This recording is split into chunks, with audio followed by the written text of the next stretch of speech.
Rio Rancho Observer meeting with outgoing state rep Daymon Ely. And Daymon, got 10 questions for you. You're from out of state, Pennsylvania, then Arizona. What do you tell others not from here about politics in New Mexico?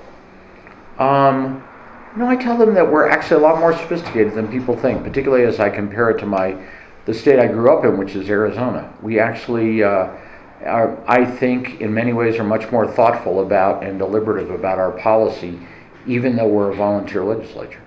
Was your seat on the Sandoval County Commission for a 4-year stint, 2000 to 2004, good training for the House of Representatives? It was good training for my personality, to temper me and to give me more patience with the process, to become more of a process person and realize that you can get to good policy if you slow down. What made you decide to give up your seat in the legislature?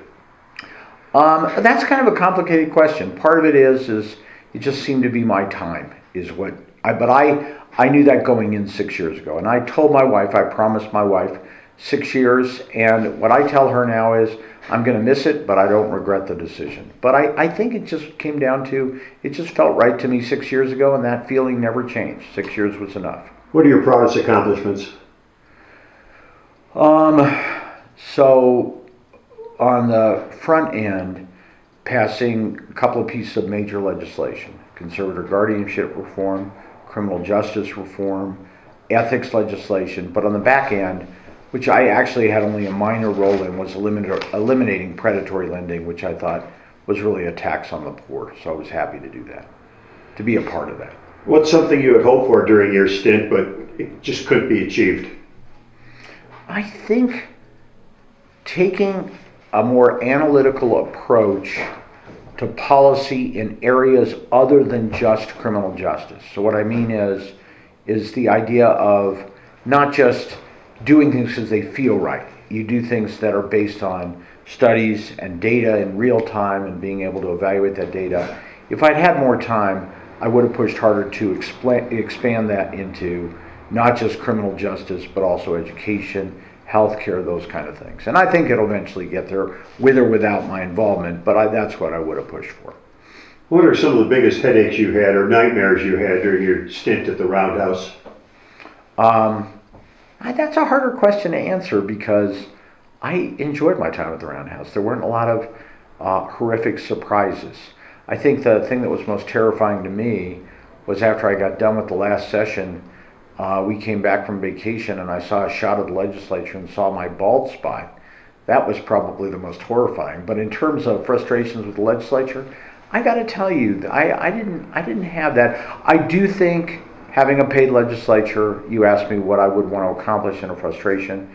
I do think we're becoming a more sophisticated state and need to act like it, and that the members are working, most of my members in the House are mostly women now. They work incredibly hard and they should be compensated. You also cast a wider net and people should have staff. Well, if it's any consolation, not all men could be legislators, but all men can get bald spots. Yes, I got that. If you could do it all over again, would you? Yes, 100%. A heartbeat, that old traditional heartbeat? Absolutely. It was a real honor and fun to serve. Well, bidding to take your seat, Ramon Montaño on the Democratic Party, Alan Martinez on the Republican Party, regardless of who wins, what would be your best advice to him? Oh, well, first of all, I had to go, wait a minute, that's because the district's changed. The district I live in is Kathleen Holmes Cates. Oh, okay. And then there's a primary, but the numbers, the you're right. seat's the important one, right? Yeah. So now the seat you're talking about is in Rio Rancho. My advice to everybody is, you don't have to be the smartest person in the room. Slow down. It's a collegial body. Try to do good policy. Focus on that. And if you do that and have a sense of humor with it, your time at the legislature is going to be much more rewarding. How do you hope to be remembered in the Roundhouse? In other words, what would people say about Daymon Ely when you're not there at the next session?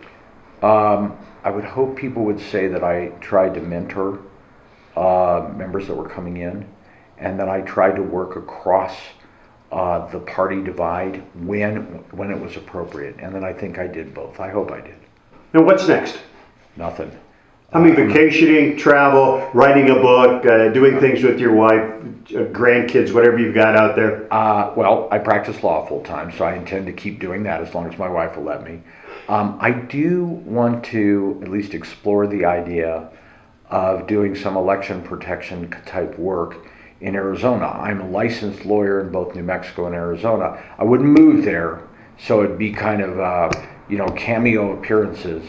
But I'm looking at that. I'm exploring that. It would be something to be able to use my training in elections to have accessibility at the same time security and reliable elections, because I do think it's critical from whatever party you're in to have a process that people can believe in, while at the same time making sure that people who have difficulty getting to the polls have the ability to vote.